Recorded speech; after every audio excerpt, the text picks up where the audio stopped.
So இந்த வீடியோவில் என்ன பார்க்க போகிறோன்னா, ஏர்டெல், ஜியோ, வோடஃபோன் இவங்கெல்லாம் விலை உயர்த்தினதுக்கப்புறம் எல்லாருமே வந்து பிஎஸ்என்எல் பக்கம் போகிறாங்க. ஸோ நாமளும் பிஎஸ்என்எல் ஒரு சிம் வாங்கி யூஸ் பண்ணி பார்க்கலாம், நம்ம எக்ஸ்பீரியன்ஸ் எப்படி இருக்குன்னு சொல்லிட்டு பார்க்கலான்னு சொல்லிட்டு ஒரு சிம் வாங்கியிருந்தோம்.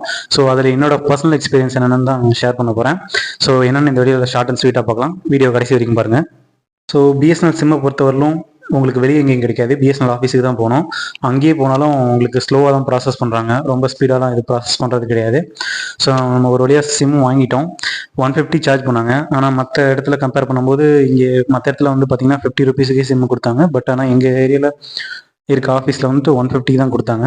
ஸோ நம்ம சிம் வாங்கிட்டோம். 24 ஹவர்ஸ் கழிச்சு தான் வந்து ஆக்டிவேட் ஆச்சு. ஸோ ஆக்டிவேட் ஆனதுக்கப்புறம் வந்து பார்த்தீங்கன்னா நீங்கள் இன்டர்நெட் யூஸ் பண்ணணும்னா ஒரு மெசேஜ் ஸ்டார்ட்னு சொல்லிட்டு ஒரு நம்பருக்கு ஒரு 4 டிஜிட் நம்பர் இருக்கும், அதுக்கு நீங்கள் மெசேஜ் பண்ணணும். நான் மெசேஜ் பண்ணிட்டேன். ஸோ அது இன்டர்நெட்டும் யூஸ் பண்ணி பார்க்கலான்னு இருந்தேன். ஸோ அதுக்கு முன்னாடி வந்து கால் எக்ஸ்பீரியன்ஸ் எப்படி இருந்ததுன்னு சொல்லிடுறேன்.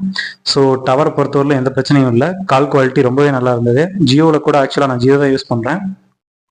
ஜியோவில் கூட அடிக்கடி டவரை விட்டு விட்டு கேட்கும், பட் ஆனால் பிஎஸ்என்எல்ல கிளியராகவே கேட்டுச்சு. நீங்கள் வந்து ஃபீச்சர் ஃபோன், அதாவது கீபோர்டுக்கு வந்து நீங்கள் மொபைல் அதாவது சிம் வாங்குறீங்கன்னா தாராளமாக நீங்கள் வந்து பிஎஸ்என்எலுக்கு ட்ரை பண்ணலாம். ஏன்னு கேட்டிங்கன்னா மற்ற வோடஃபோன், ஜியோ, ஏர்டெல் இதெல்லாம் நீங்கள் கம்பேர் பண்ணும்போது ஜியோவை விட்டுருங்க. வோடஃபோன், ஏர்டெல்லில் கம்பேர் பண்ணும்பொழுது ரீசார்ஜ், அதாவது இதில் பார்த்தீங்கன்னா 94 ருபீஸ்க்கே குறைஞ்சபட்சம் 30 நாளைக்கு பார்த்தீங்கன்னா 94 ருபீஸ்லேயே ஒரு பேக் இருக்குது. அது என்ன பெனிஃபிட்னு பார்த்தீங்கன்னா அதாவது 200 மினிட்ஸ், கிட்டத்தட்ட 3 மணி நேரம் 20 நிமிஷம். அது அந்த அளவுக்கு வந்து நீங்கள் கால் பேசிக்கலாம் 1 மந்த்துக்கு. ஒரு நாளைக்கு 6 நிமிஷம் பேசுனீங்கன்னா கூட இது கரெக்டாக இருக்கும். 6 நிமிஷம் பேசினாலுமே உங்களுக்கு வந்து 5 நிமிஷம் அதிகமாக வரும். ஸோ இது வந்து நார்மலாக கீபேட் மொபைல் யூஸ் பண்ணுறவங்களுக்கு இந்த பேக் போதுமானது. ஸோ மற்ற மற்ற நெட்வொர்க்கை கம்பேர் பண்ணும்போது நீங்கள் இதில் வெறும் 94 ருபீஸ்க்கு ரீசார்ஜ் பண்ணாலே 1 மந்த்துக்கு உங்களுக்கு போதுமானதாக இருக்கும். ஸோ இப்போ வந்து பார்த்தீங்கன்னா இன்டர்நெட்டை பொறுத்தவரையிலும் இதில் அவ்வளோவா எதிர்பார்த்த அளவுக்கு இல்லைன்னு தான் சொல்லணும். ஏன்னு கேட்டிங்கன்னா நான் வந்து ஆக்சுவலாக வாங்கிட்டு யூஸ் பண்ணி பார்த்தேன். நான் இப்போ கரெக்டாக ஜியோ யூஸ் பண்ணிகிட்ருக்கேன். ஜியோ வந்து பார்த்தீங்கன்னா என் ஏரியாவில் வந்து பார்த்தீங்கன்னா 4G ஒர்க் ஆகலை, ஒரு 1 மந்த்தாகவே ஒர்க் ஆகலை. ஸோ 5G மட்டும் தான் ஒர்க் ஆகுது. 5Gயுமே வந்து பார்த்தீங்கன்னா நம்ம வீட்டுக்குள்ளே கனெக்ட் ஆகாது, வெளியே தான் நம்ம யூஸ் பண்ணி ஆகணும். வெளியே யூஸ் பண்ணாலுமே உயரமான இடத்துல மட்டும்தான் யூஸ் ஆகும். ஸோ அப்படி இருக்கும் பொழுது நான் 5G யூஸ் பண்ணிட்டு பிஎஸ்என்எலுக்கு போகும்பொழுது நான் ஸ்பீட் டெஸ்ட் எடுக்கலான்னு அதாவது என் வீடு இருக்க ஏரியாவில் வந்து நான் டெஸ்ட் பண்ணி பார்த்தேன். அங்கே என்னென்னா கனெக்ட் ஆகிருந்து ஸ்லோவாக இருந்திருந்தா கூட ப்ராப்ளம் இல்லை, பட் கனெக்டே ஆகலை, அதுதான் பிரச்சனையே. ஸோ நாங்கள் ஸ்பீட் டெஸ்ட் கூட பண்ணி பார்க்கலான்னு சொல்லி பண்ணி பார்த்தேன், பட் ஆனால் அது கனெக்டே ஆகலை. ஸோ அடுத்து பார்த்தீங்கன்னா நம்ம ஒரு இடத்துல மட்டும் பண்ணிட்டு ரிசல்ட்டை சொல்லக்கூடாது.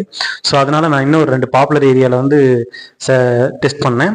ஸோ அப்படி டெஸ்ட் பண்ணும்போது பார்த்தீங்கன்னா அதாவது பாப்புலர் சிட்டியில் நிறைய டவர் இருக்கும் இல்லைங்களா, அந்த மாதிரி லொக்கேஷனில் நம்ம போயிட்டு டெஸ்ட் பண்ணும்போது டீசெண்டான ஸ்பீடு, ரொம்ப நம்ம நல்ல ஸ்பீடுலாம் சொல்ல முடியாது, டீசெண்டான ஸ்பீடு எவ்வளோன்னு பார்த்தீங்கன்னா 3 to 4 Mbps அதிகபட்ச ஸ்பீடே அவ்வளோதான் வந்தது. ஸோ அப்லோடுன்னு பொறுத்தவரையிலும் 1 Mbps கூட டச் ஆகலை.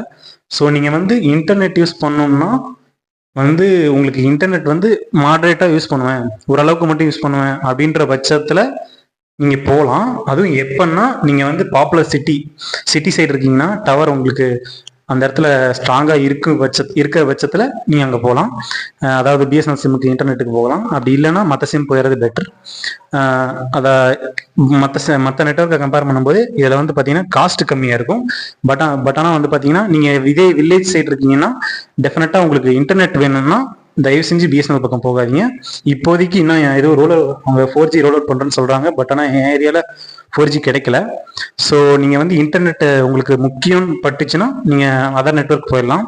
பட் ஆனால் ஃபீச்சர் ஃபோன், அதாவது கீபோர்டில் யூஸ் பண்ணுறீங்கன்னா கீபோர்ட் ஃபோனில் யூஸ் பண்ணுறீங்கன்னா நீங்கள் தாராளமாக பிஎஸ்என்எலுக்கு போகலாம், உங்களுக்கு சார்ஜஸ் கம்மியாக இருக்கும்.